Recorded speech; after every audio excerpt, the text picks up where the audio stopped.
politicians who oppose his corrupt government.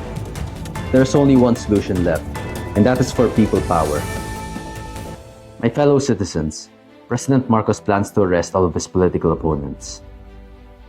Earlier today, Marcos issued an arrest warrant against Senator De La Rosa, an ally of former President Duterte, which President Marcos is also arrested. But it will not stop there. The Marcos administration also plans to imprison Senator Bongo, Senator Villanueva, and Senator Marcoleta. Marcos has followed in the footsteps of his late father, Marcos Sr., and has started to arrest and kill any politicians who oppose his corrupt government. There's only one solution left, and that is for people power, for our citizens to march towards the gates of Malacanang and remove the source of corruption that steals and destroys our beloved country. We will ensure that Marcos and Romualdez are imprisoned for their crimes. God bless the Philippines. My fellow citizens, President Marcos plans to arrest all of his political opponents.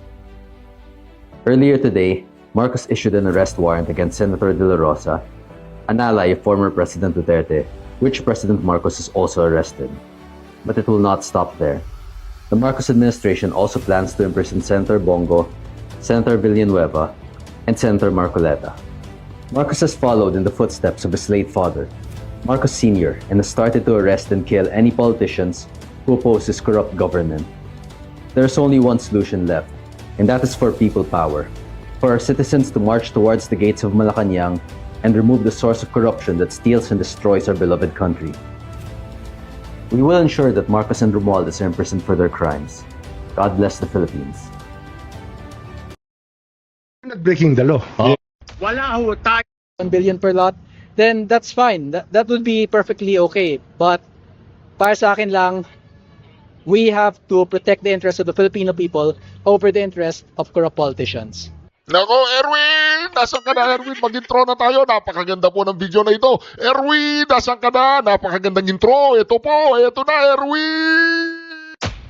Wala ho tayong pakialam sa batas na yan. Sometimes, you have to bend the law to be able to please the people. Mas mataas po ang taong bayan sa batas. Am I right, Secretary Remulla? Yes, sir. Mr. Chairman. Thank you, Mr. Chair. Ilan po? Basta ang ating po sigaw dito, ikulong! Mandarambong! Ikulong! Mandarambong! Bong, bong, bong! Abangan po sa ating pagbabalik! Marcos resign! Lahat ng mga Marcos sa susunod.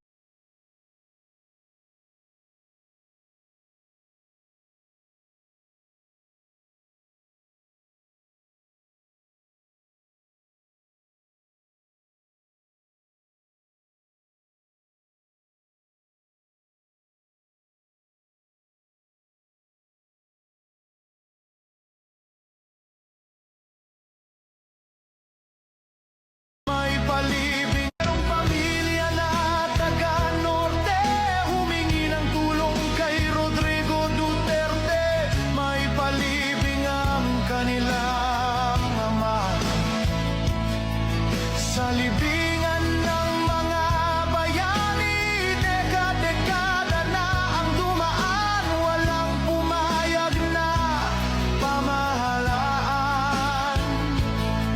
Ngunit dahil sa iyong kabutihan, ito ay iyong ipinaglaban.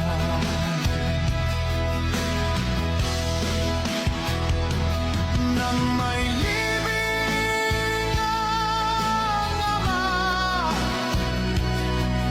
sa libingan ng mga bayani, ngunit ano ang kanilang iginante?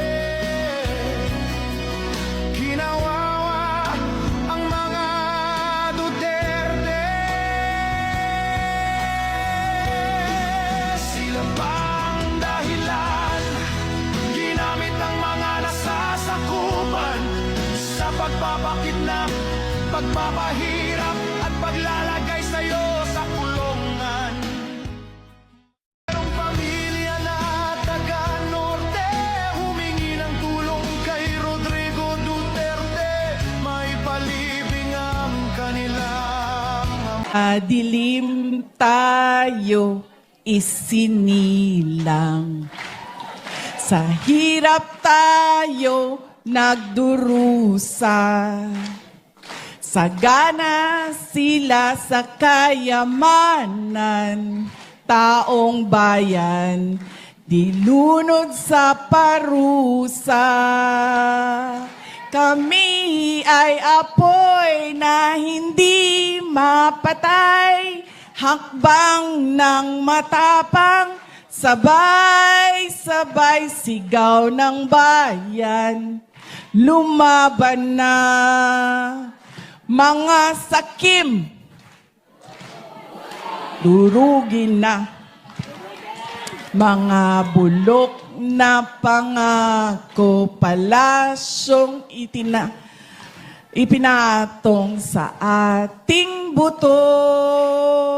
Krimen itinago sa kasinungalingan. Kalayaan natin pinagpalit sa ginto. Kami ay apoy na hindi mapatay, hakbang ng matapang, sabay-sabay sigaw ng bayan. Lumaban na mga sakim, durugin na. Kami ay apoy na hindi mapatay, hakbang ng matapang, sabay-sabay sigaw ng bayan. Lumaban na mga sakim,